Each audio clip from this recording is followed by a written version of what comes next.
I'm in a field in Ukraine with Mark from London, who's been fighting here since the invasion started in 2022. He's seen a lot of combat and has been wounded a few times, but spends his mornings now upskilling on various drones to get a position with a local team based here in Kherson. He opens up to the Mango Inquirer about his experiences here throughout the war and what it's like settling in Ukraine as a foreigner. So you've served with quite a few units, Mark, here. Yeah. I've got to say, and I don't mean any disrespect, but how does it feel to still be alive after all that? I mean, you must. I don't know what it's not to feel like, not to be alive. So I can't tell you. How?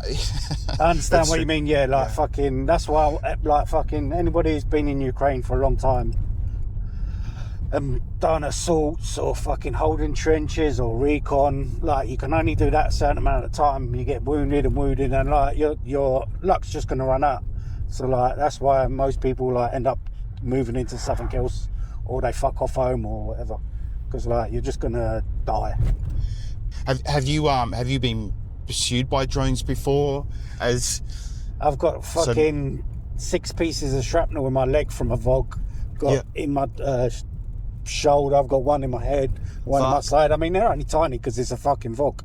But yeah, fucking chased by drones. I've had drones explode near me. Fucking wow. And was all that during service or any time as a civilian? No, I've been chased by Kherson. Well, I wouldn't say chased, but like I've had to hide from fucking drones when they've flown over in case they fucking hit me or whatever. Yeah. But yeah, fucking drones. I hate drones. They're fucking scary. Have you ever had a moment where you've had a civilian thank you and you've thought, wow, like, wow? All the time. Like all the civilians are so grateful. And they always ask you, why'd you come here? It's not your war. And And how do you answer that? The same thing, and it's like you've been asked so many times, it's sort of like lost all its fucking, you're just repeating it like rote, so it's lost all its meaning, sort of. You just get tired of saying it, same all the time. Yeah, so if I ask you to say it for me for the camera, you're gonna be like, oh fuck again. Yeah, I can understand that. I mean, I don't mind saying it. It's fucking, I mean, like I'm fucking 52. Back in the UK, what would I be? Just an old man living in my flat. Whereas here, I'm a soldier again, respected. Also, from being in other wars, it's hard to fit into society and be normal. So like, even though like people don't understand it, but like this, people who've been here for a long time, they go home and they just want to come back because it's. I don't know. It's hard to explain. It's not fear of missing out. It's like you feel at home, don't you? Welcome. You feel. Yeah, like life just feels fucking bullshit. Like when you go back, it's like life is meaningless. Like they say, you never feel more alive when you're close to fucking death and shit. But most people thought Ukraine would fucking fold straight away, and then when I saw how the military was fighting, like Zelensky was inspiring with his speech, asking for people to come, and I saw the way that the civilians were reacting and fucking helping the military, and it was just inspiring. I was like, fuck. So I just came as soon as I could. Was Ukraine your first military experience? No, I was in the British Army for 4 years. Got kicked out of the British Army. I served in Syria and Iraq as a volunteer with Kurdish forces, YPG, Peshmerga. Wow. Did that for 3 years. If I ask you what your hairiest moment, or if there was one time or a couple of times where you thought, this is it, I'm done for, are you able to share those moments? Yeah, there's been quite a few times of them. I mean, we got encircled in Zaporizhzhia.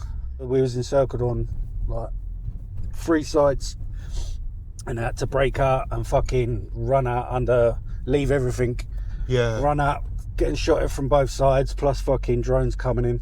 Assaults that have gone wrong and had to retreat, and fucking recon missions where we've been spotted and then just fucking all the way back to our own lines, just getting smashed by fucking arty and shit. When I was in the 28th Brigade, we took positions around Pravdina. This fucking Russian tank just rocked up. And like we're in this ditch, say there, and the fucking tank's there. And it fired at us, but it couldn't depress its gun enough because we were down in the things. That landed behind us. Then we had drones dropping fucking vogs on us, and then it fired one shell and then like drove back towards Pravna, and everybody was firing RPGs and fucking shit. The jab fired. But like that was fucking pretty crazy. I thought like, yeah, we're gonna get fucked. Yeah. Like if that shell had landed inside the concrete fucking canal, we'd have taken us all out. I mean, the next day, I thought I stepped on a mine. As I was laying on my back, I was like, what the fuck? Fucking looked at my leg was fucked. And a tank shell took 5 of us out, one shot. Yeah, 5 of us wounded, no one killed, but all 5 wounded. Damn, so you would know what getting wounded feels like, and dare I say you'd have a high pain threshold after all that shit. No, I mean, getting wounded doesn't change your pain threshold. It just makes you more scared because you know what to fucking expect. You know, like when you first come here as a soldier, you've like got some sense of like not invincibility, but like you haven't got a sense of your own mortality until you start seeing people getting splattered or shredded next to you, or you get fucking wounded. Have you any good mates that's happened to? Yeah, lost so many. It's unreal. Oh, yeah. Fuck. Ukrainians and fucking Westerners. Does it change your outlook on life? Does it make you not care more? Does that even make sense? Does it make you not care more, or does it make you? It must harden you more, if anything, really desensitize you more to forming bonds or relationships with colleagues, or you know. I don't know. It affects people different ways. I mean, like when I meet somebody new, I'm just like always like have a critical opinion of them until they prove me different, if you know what I mean. Because I do. Always think, this cunt's going to be a waste of space. He's just going to be a fucking arsehole. Because like most of the Westerners that come out here are fucking useless, to be honest. If there's one consistent issue that veterans here in Ukraine have told me about, it's the foreign fighters that bounce from unit to unit, trying to avoid actual combat missions. He shares one such moment where nerves seem to get the better of a team member under fire. And we're getting hit with everything, small arms, machine guns, fucking mortars, artillery, tanks and shit. Yeah. He's shitting himself. Literally, he's going, this position's untenable, what are we going to do? I'm like, we're going to wait for the fucking tanks like we're fucking told to do. And he's like, but no, we've got to go. I was like, well, you can go, I'm staying here. And he was like, oh. And I swear to God, he was so badly shitting himself. And then fucking one of our guys got wounded and they started medevacing. He was like, I'm going to go with the medevac. I was going, go on then, fuck off. But leave the fucking bag of ammunition. So he did.